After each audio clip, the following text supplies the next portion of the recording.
அர்ச்சகர் நியமனத்தில் ஆகம விதிகளை பின்பற்றும்படி உச்சநீதிமன்றம் உத்தரவிட்டிருக்கிறது. இதுகுறித்து மக்கள் உரிமை பாதுகாப்பு மையத்தைச் சேர்ந்த நிர்வாகிகள் தற்போது செய்தியாளர்களை சந்தித்து வருகின்றனர். அந்த நேரலை காட்சிகளை பிறகு பார்க்கலாம். அதற்கு முன்னதாக மற்ற செய்திகளையும் பார்க்கலாம்.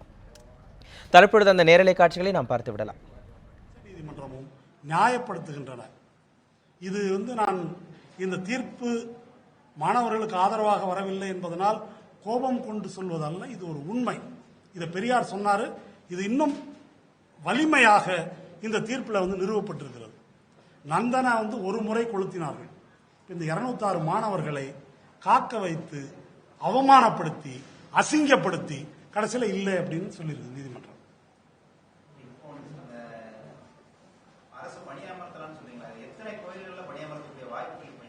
நிறைய கோயில்ல இல்ல நான் சொல்றேன், வேகன்சி நிறைய இருக்குது.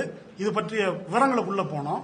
அதாவது இன்றைக்கு நியமிக்கப்பட்டிருக்கின்ற அர்ச்சகர்கள் 1971 சேஷம்மாள் தீர்ப்பு வாரிசு அடிப்படையிலான நியமனம் கூடாது, அதற்கு கோருவதற்கு உரிமை கிடையாது என்று தெளிவாக சொன்ன பிறகும் கூட 50% மேலேயா 50%த்திற்கும் மேற்பட்ட அர்ச்சகர்கள் வாரிசு அடிப்படையில் தான் இன்றைக்கு நியமிக்கப்பட்டிருக்கிறார்கள்.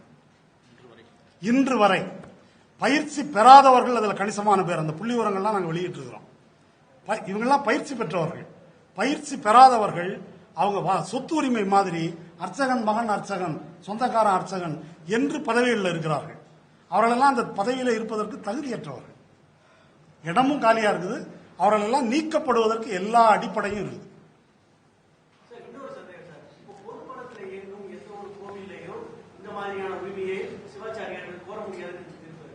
அப்படி இல்லை.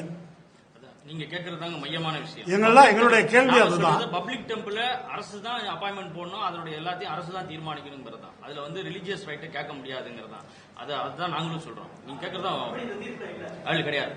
பப்ளிக் டெம்பிளாக இருந்தாலும் மத உரிமை என்ற அடிப்படையில், யூசேஜ் என்ற அடிப்படையில், கஸ்டம் என்ற அடிப்படையில் அவர்கள் இந்த உரிமையை கோர முடியும்.